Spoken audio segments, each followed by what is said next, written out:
কৰিব পাৰি বুলি গুৱাহাটী উচ্চ ন্যায়ালয়ে এটা ৰায়দান কৰিছে।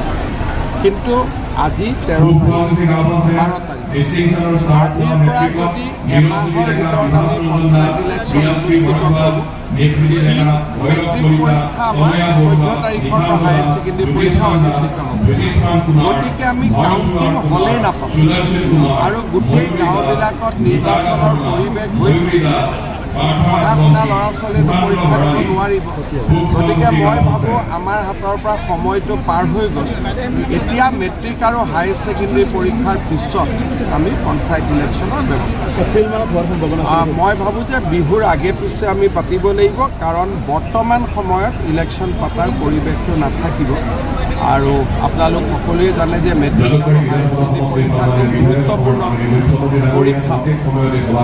আমাৰ মন আছিলে যে আমি যদি 3 তাৰিখ বা 2 তাৰিখে যদি অধিসূচনা দিব পাৰিলোহেঁতেন, মেট্ৰিক পৰীক্ষাৰ 9 দিন আগতে আমাৰ পঞ্চায়ত ইলেকশ্যনটো সম্পূৰ্ণ হৈ গ'লহেঁতেন। কিন্তু যি নহওক, উচ্চ ন্যায়ালয়ৰ ওপৰতো আমাৰ কোনো বক্তব্য নাই। তেখেতসকলে যিয়ে যেনেকৈ নিৰ্দেশ আমি পালন কৰিবই লাগিব।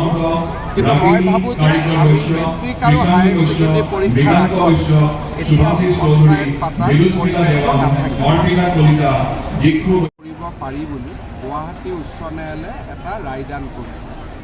কিন্তু আজি 13 তাৰিখ 12 তাৰিখ আজিৰ পৰা যদি এমাহৰ ভিতৰত আমি পঞ্চায়ত ইলেকশ্যন অনুষ্ঠিত কৰোঁ, মেট্ৰিক পৰীক্ষা আমাৰ 14 তাৰিখৰ পৰা হায়াৰ ছেকেণ্ডেৰী পৰীক্ষা অনুষ্ঠিত হ'ব। গতিকে আমি কাউণ্টিং হ'লেই নাপাওঁ আৰু গোটেই গাঁওবিলাকত নিৰ্বাচনৰ পৰিৱেশ হৈ পঢ়া শুনা ল'ৰা ছোৱালীয়েতো পৰীক্ষা দিব নোৱাৰিব। গতিকে মই ভাবোঁ আমাৰ হাতৰ পৰা সময়টো পাৰ হৈ গ'ল। এতিয়া মেট্ৰিক আৰু হায়াৰ ছেকেণ্ডেৰী পৰীক্ষাৰ পিছত আমি পঞ্চায়ত ইলেকশ্যনৰ ব্যৱস্থা মই ভাবোঁ যে বিহুৰ আগে পিছে আমি পাতিব লাগিব, কাৰণ বৰ্তমান সময়ত ইলেকশ্যন পতাৰ পৰিৱেশটো নাথাকিব। আৰু আপোনালোক সকলোৱে জানে যে মেট্ৰিক আৰু হায়াৰ ছেকেণ্ডেৰী পৰীক্ষাটো গুৰুত্বপূৰ্ণ পৰীক্ষা।